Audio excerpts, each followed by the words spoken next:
السلام عليكم. فضلا waxaan rabaa sanadkan 2012 doorashada dhacaysa ee ku aadan bisha 11 lixdeeda ama November 6 in qof walba uu yiraahdo maya sharciga dhahayo for ID amendment sharcigaasi oo ah in qof walba oo muwaadin uusan helin xuquuqiisa ahayd codeynta maxaa yeelay waxaa la rabaa in la hirgeliyo sharci cusub oo dhahayo qof walba aan ID-gaasi wadanin ma codeyn karo taasina ma anfacayso dad badan oo aan ka mid nahay anaku ama ay ka mid yihiin dadka loo yaqaano dadka wadanka gadaalka marka fadlan waxaan rabnaa qof walba oo inaga mid ah inuu sharcigaasi dhoomeeyo si uu san u hirgelin hadii uu hirgalo dad badan ayaa waxa meesha ka bixaysa xuquuqdooda ahayd in ay codeeyaan fadlan waxaa tiraahdaa maya ama no maalinta November ee ay tahay taariikhdu 6 mahadsanid sharcigan for restriction amendment waa su'aal la isweydiin doono maalinka doorashada oo la dhahayo waxa doorataa ha ama maya marka hadaa ha dad badan doortaan sharcigan wuu hirgalayaa haduu hirgalo dibka ka imaan kara waxa kamid ah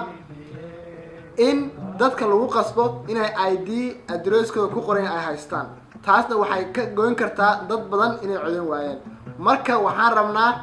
maalinkaas aad codeynaysid inaad dooratid su'aasha kaga jawaabtid maya haddii su'aasha maya kaga jawaabno sharcigan ma hirgalayo mana ka fakarayno laakiin haddii aha doorano wuu hirgalayaa marka fadlan waxaan rabnaa inaad maya dhahdid sharcigan si uu u hirgalo. Hi, my name is Mustafa Jamal. I'm a local activist in Minneapolis, and I'm here to talk to you about the voter restriction amendment. It is a question that's going to be on the ballot in November. They'll ask you if the state should require everyone to have a state photo issued ID in order to vote. It is an unnecessary law that we don't need, and it would also make it harder for people of color, elderly, as well as students to take part in our elections. And it would take away same-day voter registration as well as absentee voting. And especially in the Somali community, we're known for going out in large numbers. And you know, we move around a lot, so if the ID does not have your current address, you will not be able to vote. So please vote no on the voter restriction amendment. Assalamu alaikum. waxaan ugu baaqayaa dadweynaha Soomaaliyeed ee ku nool gobolka Minnesota inay ka hor yimaadaan aftida aqoonsi weydiinta doorashada sanadkan marka la codeynayo November 6deeda waxa ku jirta su'aal oranaysa raalli ma ka tahay qofka in la weydiiyo inuu haysto ID wixii ka dambeeyay sanadkan taa maya dhaha waayo taas waxay hoos u dhigaysaa awoodda codeyneed ee dadkeena waa dad danyara guurguura badanaa inta badan aan lahayn guryo hantiya markaas sharcigan dadka ka dambeeya waxa ay u jeedaan in ay yaraato firfircoonida siyaasadeed ee dadka laga tirada badan yahay ee minority-ga ay Soomaalidu ka yihiin laf dhabarta sidaa daraadeed marka aad codeynayso adigoo mahadsan waxaad ku qortaa su'aasha oranaysa raalli ma ka tahay qofka in la weydiiyo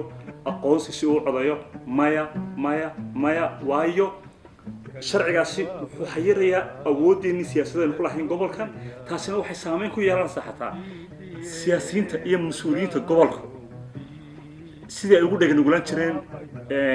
danaha bulshadeena sidaa daraadeed walaalayaal ha laga hor yimaado sharcigan la doonayo in lagu cabiriyo codkeena siyaasadeed iyo dastuuriyahan ku leenahay waddankan sidaa waxaan ku baqayaa haddaba in la yidhaahdo November 6deeda maya war hooy timir laf baa ku jirtee sharciga ha la diido waan ka soo horjeedaa.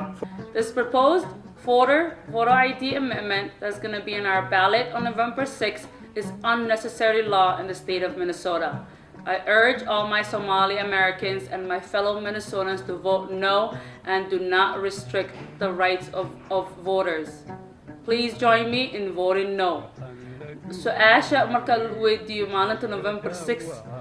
maxaa ka jawaabtaa maya. November 6deeda 2012 fadlan ummadda Soomaaliyeed ee citizenka waxaan idin ka codsanayaa in aad u codeysiin maya